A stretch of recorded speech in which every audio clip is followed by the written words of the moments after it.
Friends நேயர்களுக்கு வணக்கம். பாமகல நேற்று தினத்துல 2 பேரும் செயற்குழு மீட்டிங் வச்சாங்க.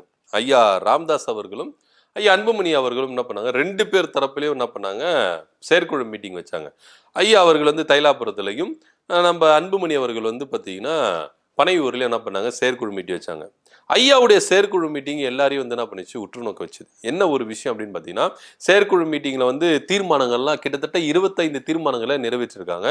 அதுல ஒரு சில தீர்மானங்கள் என்ன அப்படின்னு பார்த்தீங்கன்னா, அன்புமணிக்கு எதிராகவே தீர்மானங்களை நிறைவேற்றிருக்காங்க. ஐயாவுடைய கருத்துக்களுக்கு, ஐயாவுடைய விதிமுறைகளுக்கு எதிராக செயல்படுகிறார் அன்புமணி அவர்கள். அவரு வந்து பாத்தீங்கன்னா அவருடைய போக்கு சரியில்லை அப்படின்னு தீர்மானத்துல என்ன பண்ணிருக்காங்க, நிறைவேற்றிருக்காங்க. இதை தவிர்த்துட்டு கூட்டணியை பத்தி நிர்வகிக்கிறதுல யாரு கூட கூட்டணி அப்படின்றத சூஸ் பண்றதுல ஐயா அவர்களுக்கு முழுசா வந்து அதிகாரத்தை கொடுக்கிறோம். அது மாத்திரம் இல்லாம வேட்பாளர் படிவ ஏபி இருக்குல்ல, இந்த படிவத்துல ஐயா மட்டும்தான் கையெழுத்த முடியும், அதுக்கான அதிகாரத்தை அவருக்கு கொடுக்கிறோம் அப்படின்னு சொல்லிட்டு பல 25 தீர்மானங்களை நிறைவேற்றிருக்கிறாங்க.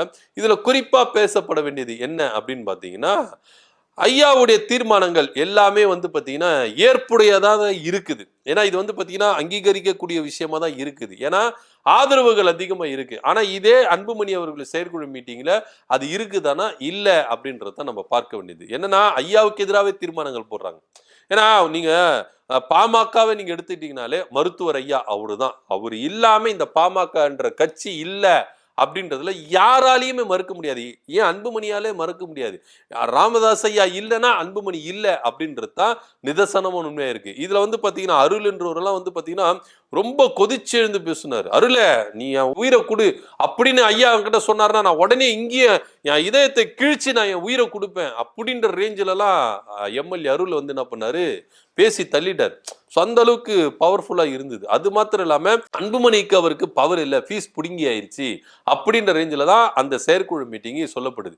இதற்கு கொஞ்சம் சற்று குறையாம அன்புமணி அவர்களும் செயற்குழு மீட்டிங் போட்டிருக்காரு. அவரை சொல்றாரு, வேட்பாளர் படிவத்துல ஏபின்ற படிவத்துல நான் தான் சைன் போடுவேன், அந்த அதிகாரம் எனக்கு தான் இருக்குது அப்படின்னு சொல்றாரு.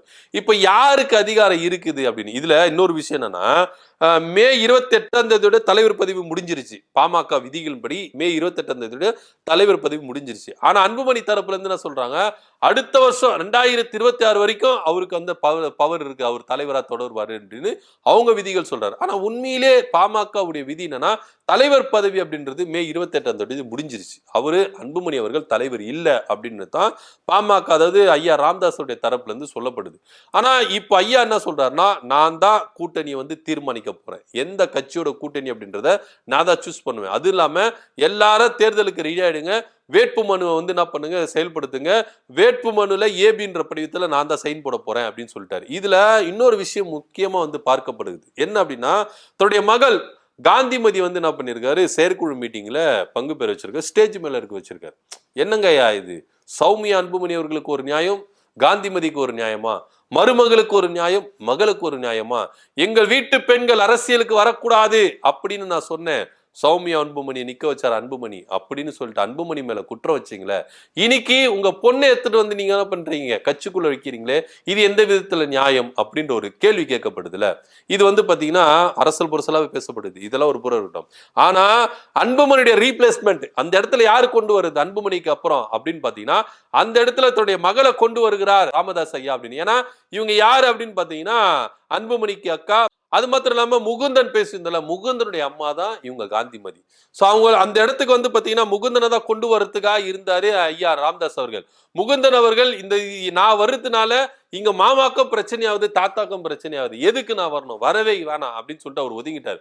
சோ அந்த இடத்துல யாருன்னா ஒருத்தர் கொண்டு வரணும், அன்புமணிக்கு மாற்றா ஒரு இடத்துல யாருன்னா ஒருத்தர் கொண்டு வரணும்னு நினைச்சுதான் தன்னுடைய மகளையே வந்து கொண்டு வராரு ஐயா ராமதாஸ் அவர்கள். உண்மையிலே வந்து பாத்தீங்கன்னா இன்னொரு வாரிசு அவருக்கு இருந்துதான், அன்புமணியோட அண்ணனோ இல்ல அன்புமணியோட தம்பியோ யாருன்னா ஒருத்தர் இருந்தாங்கன்னா அவங்கள கொண்டு வந்திருப்பாங்க. ஐயா அவர்களுக்கு இல்லாததுனால தன்னுடைய மகனை கொண்டு வந்தாரு. ஆனா மகன் இப்படி போயிட்டாரு அப்படின்ற வேதனையில யாரை கொண்டு வருதுன்றதுனால தன்னுடைய மகள் வழி பேரனை கொண்டு வரணும் அப்படின்னு சொல்லிட்டு நினைச்சாரு. அதுவும் அவருக்கு கை கொடுக்கல. சோ அதனால அதிரடியா முடிவெடுத்து தன்னுடைய மகளையே என்ன பண்ணியிருக்காரு, கொண்டு வந்திருக்காரு.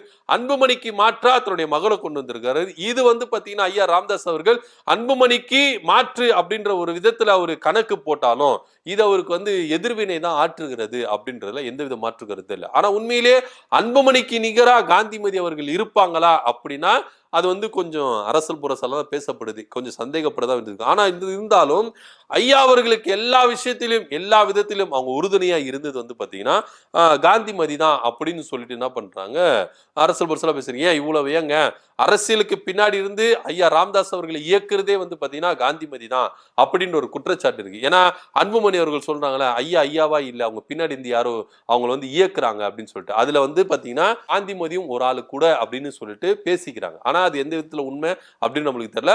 அரசல் புரசலா பேசுற விஷயம் தான். சோ அதனால இப்போ அதிரடியா அவங்க வந்து அரசியலுக்கு பின்னாடி இருந்தவங்க இன்னைக்கு அதிரடி அரசியல வந்து இறங்குற சௌமியாவுக்கு எதிரா இங்க வந்து நிக்கிறாங்க காந்திமதி, அன்புமணிக்கு எதிரா காந்திமதி நிக்கிறாங்க அப்படின்ற ஒரு பார்வையில தான் பார்க்கப்பட வேண்டியதா இருக்குது.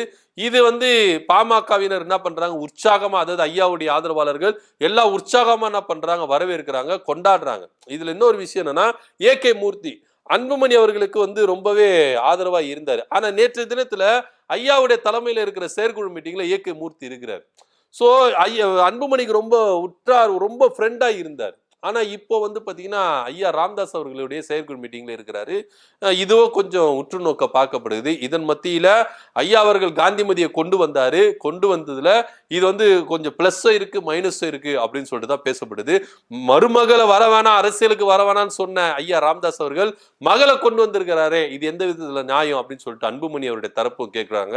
இல்ல, இங்க வந்து பாத்தீங்கன்னா அன்புமணிக்கு மாற்று காந்திமதி, சௌமியாவுக்கு எதிராக காந்திமதி அப்படின்ற ஒரு பார்வையில தான் நான் இவங்க வந்து கொண்டு வந்து வைக்கிறேன் அப்படின்னு சொல்லிட்டு ஐயா ராமதாஸோட தரப்புல இருந்து பதிலடி கொடுக்கப்பட்டிருக்கு. ஆனா ஒண்ணு, எல்லாத்துக்கும் ஒரு முற்றுப்புள்ளி வைக்கிற விதமா வேட்பாளர் படிவம் ஏபில இருந்து நான் தான் சைன் போடுவேன், அந்த அதிகாரம் எனக்கு தான் இருக்குது அப்படின்னு சொல்லிட்டு செயற்குழு மீட்டிங்ல கூட்டியிருக்காங்க. அன்புமணி தரப்புல இருந்து செயற்குழு மீட்டிங் கூட்டிருக்காங்க, ஐயா ராமதாஸோட தரப்புல இருந்து செயற்குழு மீட்டிங் இருக்காங்க. இந்த எது வந்து தேர்தல் அங்கீகாரம் அங்கீகரிக்க போகுது, இது எது தேர்தல் ஆணையம் அங்கீகரிக்க போகுது, எது செல்லுபடியாகும் அப்படின்னு ஒரு விஷயத்துல இப்படி குழப்பின்னு இருக்கிற டைம்ல சிவகுமார், மயிலம் தொகுதி எம்எல்ஏ சிவகுமார் சொல்றாரு, சட்டமன்றம் கூடும்போது நான் தான் கொறடா அப்படின்றத அப்பாவு அறிவிப்பாரு அப்படின்னு சொல்லிட்டு அவரும் சொல்றாரு. இந்த தரப்புல அருள் நான் தான் கொறடா அப்படின்னு சொல்லிட்டு அவரும் சொல்றாரு. அடிச்சுக்கிறாங்க, பிடிச்சுக்கிறாங்க. இவரு ஒண்ணு செஞ்சாருன்னா ஏருக்கு மாறா அன்புமணி அவர்கள் செய்யறாரு. இப்படியே போயிட்டு இருந்தா இதுக்கு ஒரு எண்டு வேணாமா அப்படின்ற ஒரு பார்வையில தான் பாமக உண்மையான தொண்டர்கள் வந்து என்ன பண்றாங்க, எதிர்நோக்கிட்டு இருக்காங்க. எதுல போய் முடிய போகுது அப்படின்றத பொறுத்து இருந்து பார்க்கலாம். ஐயா ராமதாஸ் அவர்கள் அன்புமணிக்கு மாற்றா காந்திமதியை கொண்டு வந்து நிப்பாட்டி இருக்கிறாரு. மகளுக்கு ஒரு நியாயம், மருமகளுக்கு ஒரு நியாயமா அப்படின்ற ஒரு கேள்வியும் ஐயாவுக்கு முன்னாடி எதிர்வைக்கப்படுது. அது மாத்திரம் இல்லாம செயற்குழு மீட்டிங்ல ஏபி ஃபார்ம்ல வந்து பாத்தீங்கன்னா நான் தான் சைன் போடுவேன் அப்படின்னு சொல்லிட்டு ஐயாவும் சொல்றாரு, அன்புமணியும் சொல்றாரு. யாருக்கு உண்மையிலே அதிகாரம்? இதை பத்தி உங்க கருத்து என்ன அப்படின்றத கீழே கமெண்ட் பண்ணுங்க. நன்றி, வணக்கம்.